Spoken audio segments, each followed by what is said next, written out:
Election आ रहे हैं। हाँ सुना तो मैंने भी है कि इलेक्शन आ रहे हैं अभी। क्या लगता है कौन जीतेगा? अभी तो कुछ नहीं पता यार। कुछ नहीं कह ये सकते दिल्ली कि वाले कौन बैठे हैं। जीतेगा। इतनी तो लगा दी आप पार्टी की, अब क्या मेरे हिसाब से सही बात है, वोटिंग में पता चलेगा ना वो तो अब। देखते हैं। हाँ, तो देखो क्या होता है ना। बाकी जो जीते वो इसके अंदर जो मर्जी जीत ले, खाना तो हम लोग को हम यार हम कमाएंगे तभी खाएंगे, कुछ नहीं ना। पेट्रोल महंगा, सब कुछ महंगा, और सभी कुछ सब महंगा। अभी देख प्लीज। अरे क्या कर रहे हो तुम लोग? मेरा दोस्त भारत आ रहा है, फिर मिलकर के इस टॉपिक पर बात करेंगे। यार नाम तो सुना सुना लगता है, क्या हमने कभी देखा है उसे यार? नहीं यार, जिक्र अक्सर सुना है। क्यों भाभी, आप क्या कहते हो? जिक्र तो मैंने भी अक्सर सुना है। अच्छा इंसान है वो, कभी कोई गलत काम नहीं करता। यार ईमानदार है, कभी रिश्वत नहीं लेता। अरे याद आया, वही बंदा ना जिससे कभी डिबेट नहीं करना चाहिए। क्यों भाई, ऐसा क्या है उसमें? आने दो, आज हम भी बतिया लेंगे। क्यों भाभी?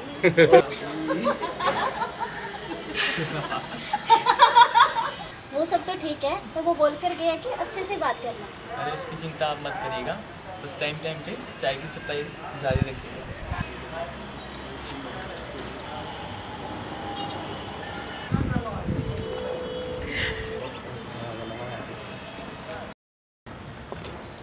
थैंक यू भाभी।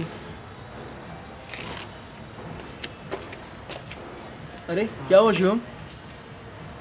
आपकी ख्याति आपके आने से पहले यहाँ आ चुकी है। ये अच्छा। सारे लोग आपसे वार्तालाप करना चाहते हैं। ओके, फिर तो इन लोगों को मेरे रूल्स भी पता होंगे। पता है, आप बेकार की बातों पे बहस नहीं करते, सीधा मुद्दे पे आते हैं। तो मुद्दा है हमारे पास, दिल्ली में कभी भी इलेक्शन शुरू हो सकते हैं। आप बिना अच्छी ऑपोजिशन के बात नहीं करते। तो ये लीजिए, मैं इस साल डॉक्टर बन जाऊंगा, डैनियल भी एमबीए क्लियर कर लेगा। हाँ वो बात तो ठीक है, मगर हमारी बात का फ़ायदा या नुकसान किसको होगा? वो बंदा भी चाहिए ना। और एक बात और, हमारी बातों से कोई डिस्टर्ब भी नहीं होना चाहिए, इसका भी हमें ध्यान रखना पड़ेगा। पहली कमी तो मैं पूरी कर देता हूँ कि आप सभी लोगों में से सिर्फ मैं दिल्ली का हूँ, इसलिए सिर्फ मेरा ही वोट डलेगा। आप लोगों को सबसे पहले मुझे कन्विंस करना होगा, तो मैं सोचूंगा कि मैं किसको वोट दूँ। और हाँ, एक बात और, कभी कभी हमारा जबान से भोजपुरिया निकल जाता है। और वो पड़ोस में निराला जी है ना, वो शायर हैं, वो अपनी धुन में मस्त रहते हैं। तो कौन किस पार्टी का? एक मिनट, तुम सब लोग तो पार्टी बदलते रहते हो, तो जनता कन्फ्यूजन में रहती है। सबसे पहले ये बता दो, इसमें से आप पार्टी का कौन है? क्या मतलब? क्यों, इन्हें किसी धरने में देखा है?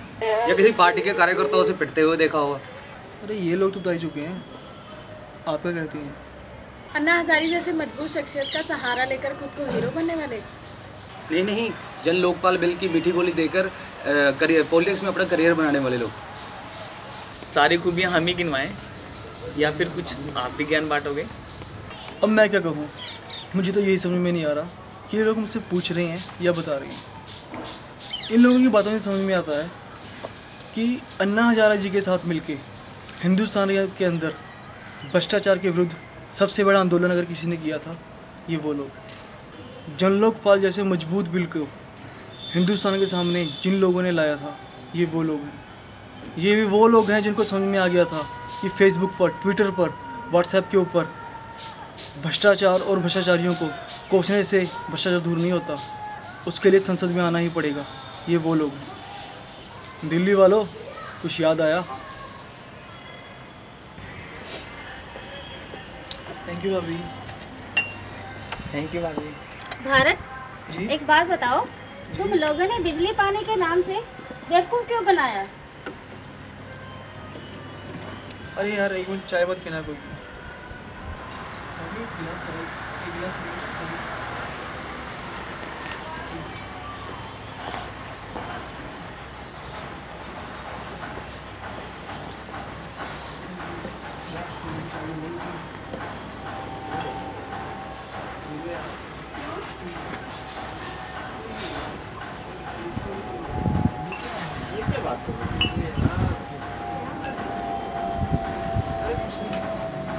भूखंड यूँ मैं 2-2 कप चाय पीऊँगा। समझ लो कि आपकी चाय है, बस मैंने थोड़ी सेव कर ली है। कीजिए आप लोग अपनी बातें कीजिए, क्या बोलते हैं?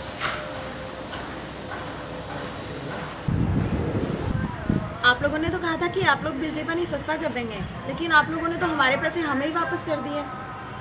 ये तो गोरख धंधा है यार, ये गलत किया आपने। जो वादे पूरे नहीं कर सकते वो वादे किए क्यों आपने?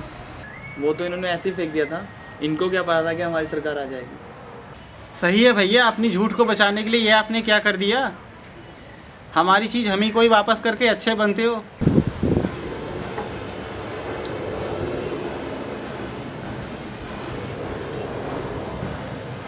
अरे भारत, ये तो हमारी चाय थी ना, हाँ थी तो।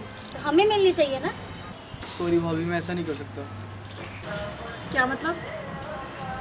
मतलब ये कि मान लीजिए कि ये चाय जो मैंने आपसे ली, ये आपका सर्विस टैक्स है, ठीक है। अगर मैं सर्विस टैक्स का पैसा आपको वापस कर दूँ तो आप लोग भी मुझे अरविंद केजरीवाल की तरह डोंगी को बोलोगे ना, इसलिए मैं आपको नहीं दे सकता। तुझे घोटाला याद है? कॉमनवेल्थ, चारा घोटाला, कोयला घोटाला। अरे जब सब लोगों ने पैसा खाया तब आप लोगों को कोई दिक्कत नहीं हुई, लेकिन जब किसी ने आपका पैसा आप ही को वापस किया तो आप लोगों को प्रॉब्लम हो रही है। अच्छी बात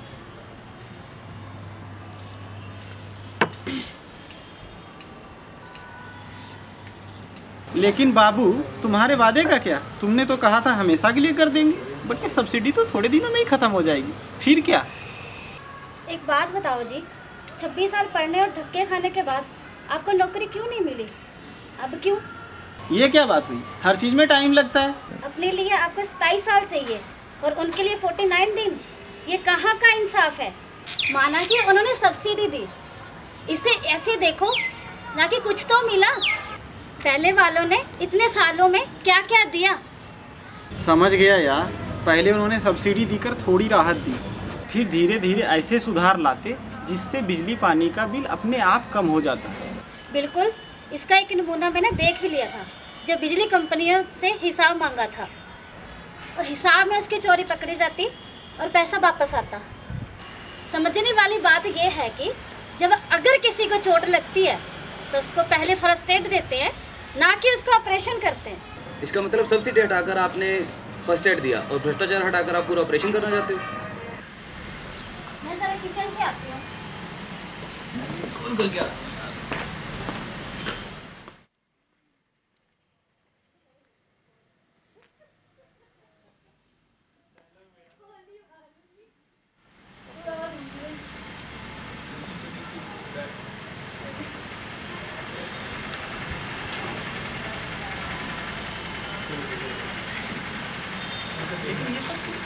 क्योंकि मैं जानता हूँ तुम लोगों का गलत सवाल किया है, और अगर तुम लोग चाहते हो कि मैं तुम्हारी बात का जवाब दूँ तो मेरी बात मान। ऐसे कैसे आपकी बात मान लें?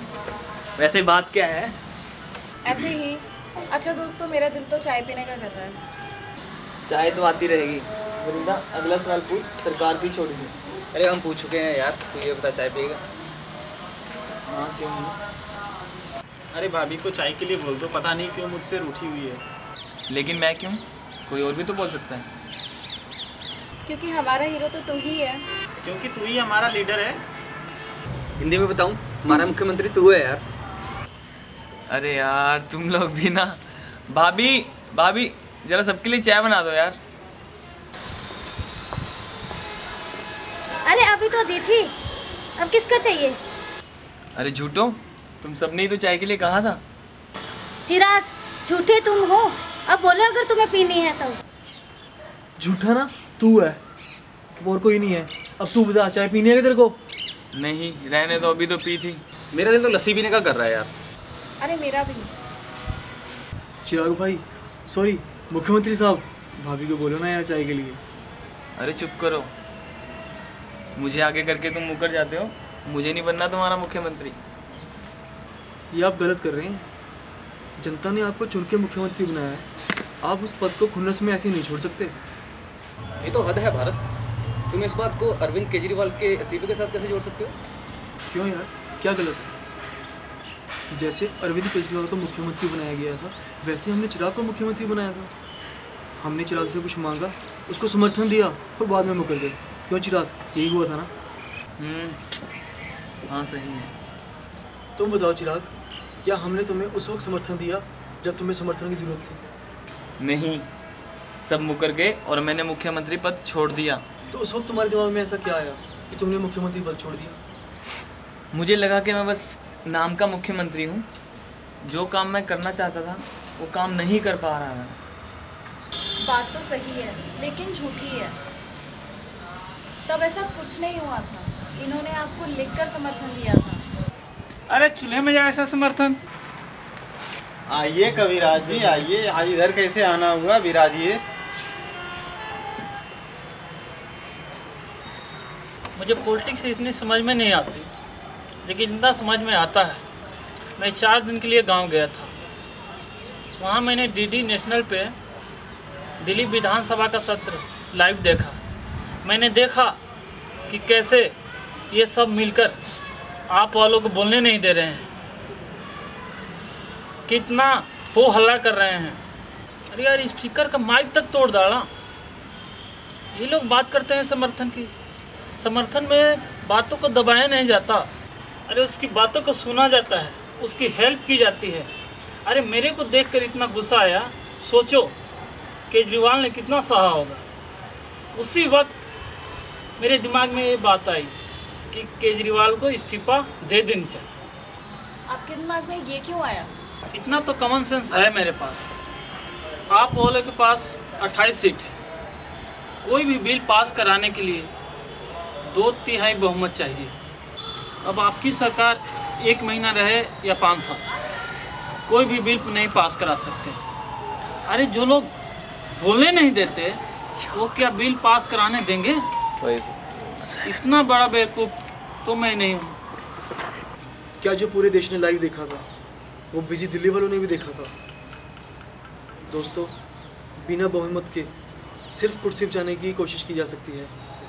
भ्रष्टाचार को मिटाने वाले कानूनों की लागू नहीं किया जा सकता। जो हमें लगा वही केजरीवाल को भी लगा और उन्होंने सरकार छोड़ दी, इस उम्मीद में कि जल्दी ही दिल्ली में इलेक्शन होंगे और दिल्ली वाले उन्हें पूर्ण बहुमत दिलाएंगे। अरे जो पड़ोस के बेंचेस पे 4-5 लोग बैठे होंगे तो क्या वो शोर डालेंगे और क्या वो अच्छे कानूनों को बनने से रोक पाएंगे? जो पूरे देश को सही लगा वो दिल्ली वालों को गलत लगा। क्यों? मैं था 60 सालों में जिन आम लोगों को इन नेताओं ने इंसान नहीं समझा, आम आदमी पार्टी ने उनको सिर आंखों पे बिठाया। अरे हर छोटी से छोटी बात उनसे पूछ के करते थे। उनको लगने लगा था कि हम भी कुछ हैं। शिवम भाई, मैं आपसे पूछता हूँ, अगर हमारे घर का कोई बड़ा मोहल्ले में जाकर कुछ ऐलान कराए तो क्या हम उसका ये कहकर उसका विरोध करते हैं कि आपने हमसे पूछा नहीं? हम नहीं करते ना। हम उनकी बात का सम्मान करते हैं, उनके पीछे चलते हैं। तो केजरीवाल के लिए ऐसा क्यों नहीं हुआ? क्यों रातों रात केजरीवाल अच्छे इंसान से बुरा इंसान बन गया? क्यों केजरीवाल भले इंसान से ज़िद्दी इंसान बन गया? क्यों हुआ था ऐसा? जिस इंसान के मजबूत इरादों को देखकर, जिस इंसान की अच्छाई को देखकर हमने उसे सीएम बनाया था, क्या वो रातों रात ख़त्म? अब वो सिर्फ एक ज़िद्दी बन के रह गया। हाँ, केजरीवाल ज़िद्दी है। उसे ज़िद है कि वो अपने देश से भ्रष्टाचार को हटा के रहेगा और मैं उसकी ज़िद में उसके साथ हूँ। अरे जब 60 सालों से नेताओं ने ज़िद कर रखी है कि वो समाज को लूटते रहेंगे, उनका खून चूसते रहेंगे, तो हम समाज को बदलने की ज़िद क्यों ना करें? हम क्यों ना भ्रष्टाचार मुक्त समाज की कल्पना करें? क्यों ना हम ज़िद करें इस बात की? अच्छा, अगर ऐसी ही बात हो तो ये बताइए कि आपके अपने ही लोगों ने क्यों छोड़ दिया बारी बारी? हमें अपने नहीं, उन बेगानों ने छोड़ा था जो अपनेपन का मुखौटा ओढ़कर हमारे साथ थे। तो जितने भी लोगों ने आपकी पार्टी छोड़ी वो क्या सभी बेगाने थे? और वो जो जिसने 2 बार आपकी तरफ से इलेक्शन लड़े, आंदोलन का हिस्सा बनी, उनका क्या? भाइयों, मैं ऐसा मानता हूँ जो लोग पॉलिटिकल एम्बिशन रखते हैं वो समाज एवं देश से ज़्यादा खुद के बारे में सोचते हैं। तो इसलिए क्या होता है, ऐसे लोग अक्सर पार्टी बदलते रहते हैं और जनता कंफ्यूज रहती है। अरे क्यों नहीं, लोग अपनी पोजीशन के बारे में सोचते ही हैं। तभी तो मैडम दूसरी पार्टी ज्वाइन कर मुख्यमंत्री बनने आई है। ये मैडम, ये तो पहले से ही अत्यधिक महत्वाकांक्षी है। वो कैसे महत्वाकांक्षी थे? उन्होंने तो अपनी पुलिस की नौकरी तक छोड़ दी। उन्हें उनकी प्रमोशन नहीं मिली इसलिए जॉब छोड़ दी। तो क्या उन्हें पद का लालच था? अरे जूनियर ने जॉब छोड़ दी क्योंकि उसे सीनियर नहीं बनाया गया। पहले तो वो मुझे ईमानदार लगती थी, लेकिन फिर मुझे लगा कि वो राजनीति की नकाब ओढ़े हुए हैं। जब अरविंद केजरीवाल को पूरे देश ने समर्थन दिया था, राजनीति में अच्छे लोग होने चाहिए, तभी संसद में भ्रष्टाचार खत्म होगा, इसके लिए उन्होंने मैडम से आग्रह भी किया था, लेकिन वो उस टाइम नहीं मानी। मैडम का हृदय परिवर्तन हो गया था उस टाइम? कोई हृदय परिवर्तन नहीं हुआ था, एक एक बढ़ते हुए कद से जलती थी वो। ये नहीं हो सकता। पिछले 1 साल की रिपोर्ट उठाकर देख लो। मैडम ने अरविंद केजरीवाल के बारे में कितना भला बुरा कहा है। जब अरविंद केजरीवाल ने मुख्यमंत्री रहते हुए धरना दिया था तो मैडम ने कहा था कि अरविंद केजरीवाल की औकात ज़मीन पर रहने की है। इससे साफ जाहिर होता है कि मैडम को अरविंद केजरीवाल से पहले से ही जलन थी। उसने देखा है कि एक को कितना पब्लिक सपोर्ट मिलता है, कितनी मीडिया कवरेज मिलती है, इसलिए मैडम विपक्ष में जाने को भी तैयार है ताकि उसे मीडिया कवरेज मिले। देखो जी, आप कैसे कह सकते हैं कि वो विपक्ष में बैठेगी? मैं एक महिला हूँ, मैं अपनी सुरक्षा सबसे पहले देखूंगी। वो एक ऐसी महिला है जिससे कि गुंडे बदमाश तक डरते हैं। जाति की सुरक्षा को देखते हुए उसी को समर्थन देंगे। बात तो सही है भाभी जी। अगर आप लोगों को ये लगता है कि मैडम के सत्ता में आने से सारे गुंडे और बदमाश जेल जाएंगे, तो क्या अभी जितने मंत्री, विधायक और सांसद उनकी पार्टी में हैं, क्या वो सारे जेल जाएंगे? अगर ऐसा नहीं है तो कैसे आपको लगता है कि आप दोनों सुरक्षित हो? फिर तो मैडम को ऐसी भ्रष्ट पार्टी में बिल्कुल भी नहीं जाना चाहिए यार। भ्रष्टाचार से याद आया कि जब मैडम आंदोलन में थी तब उनके हिसाब से वो पार्टियाँ जो अपने चंदे को इंटरनेट पर नहीं डालती, या वो पार्टियाँ जो सीबीआई को स्वतंत्र नहीं करती, वो भ्रष्ट है। जो अपराधियों को टिकट देती है उस पार्टी में ये एक अच्छा शासन कैसे दे सकती हैं?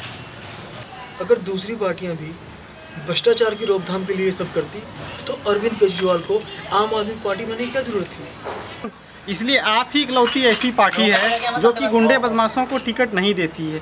ये पार्टी पत्रकार, डॉक्टर, इंजीनियर, वकील, समाज सुधारक ऐसे लोगों को टिकट देती है। ये लोग जब संसद में चुन करके आएंगे तब भ्रष्टाचार खत्म होगा। इसका मतलब ये है कि हम अपनी सुरक्षा के लिए सिर्फ एक व्यक्ति की नहीं बल्कि पूरी पार्टी के नेताओं की छवि देखें, क्योंकि जिसकी पार्टी में अपराधी गुंडे नेता बने हुए हैं उनकी सरकार में हम अपने आप को कैसे सुरक्षित महसूस करेंगे? फिर भी मैडम ने सामाजिक कार्यों में बहुत योगदान दिया, ये हम कैसे भूल सकते हैं? तो फिर हम ये कैसे भूल सकते हैं कि दिल्ली में अफसर रहते उन्होंने कानून के सिपाही पर लाठियां बरसाई, और जब उनका ट्रांसफ़र मिजोरम कर दिया गया तो फिर वहाँ पर अपनी बेटी का एडमिशन मिजोरम के कोटे से कराए। क्या ये सही है? बात तो सही है। हाँ यार, देखना पड़ेगा क्या होगा दिल्ली का। पता नहीं आगे क्या होगा। बस एक बात याद रखना कि अरविंद केजरीवाल और मैडम दोनों ने ही सरकारी नौकरी छोड़ दी। एक ने पद ना मिलने के लिए और दूसरे भ्रष्टाचार से लड़ने के लिए। बस दोनों में यही फ़र्क है, याद रखना। एक बात मैं दिल्ली में रहने वाले दूसरे पार्टी के दोस्तों से पूछना चाहता हूँ कि क्या आप जिस पार्टी को वोट देते हो वो आपके घरों में बिजली और पानी सस्ती पहुँचाती है? क्या आप जिसको वोट दे रहे हो आपके घरों में सब्जी और अनाज सस्ता पहुँचवाती है, या पेट्रोल या डीजल सस्ता करती है? तो दोस्तों होश करो, चुनाव बीत जाने के बाद आपका झंडा सिर्फ रोब झाड़ने के काम आ सकता है। आप भी तो एक आम आदमी ही हो। मैं इस पार्टी का कट्टर हूँ, मैं उस पार्टी का कट्टर हूँ, मैं कट्टर हिंदू हूँ, मैं कट्टर मुसलमान हूँ। अरे ये सब छोड़कर ये कब बोलोगे कि मैं एक कट्टर इंसान हूँ? मेरे अंदर एक कट्टर इंसानियत बसती है। मैं एक कट्टर भारतीय हूँ, मेरे अंदर एक कट्टर भारतीयता बसती है। भाई अब वक्त आ गया है कि आप उन कट्टर पार्टी वालों को ये दिखाओ कि जो हम इंसानों को दिखता है वो उन कट्टर पार्टी वालों को नहीं दिखता। दोस्तों मुझे तो लगता है कि अब हम सब का ज़मीर जग जाना चाहिए।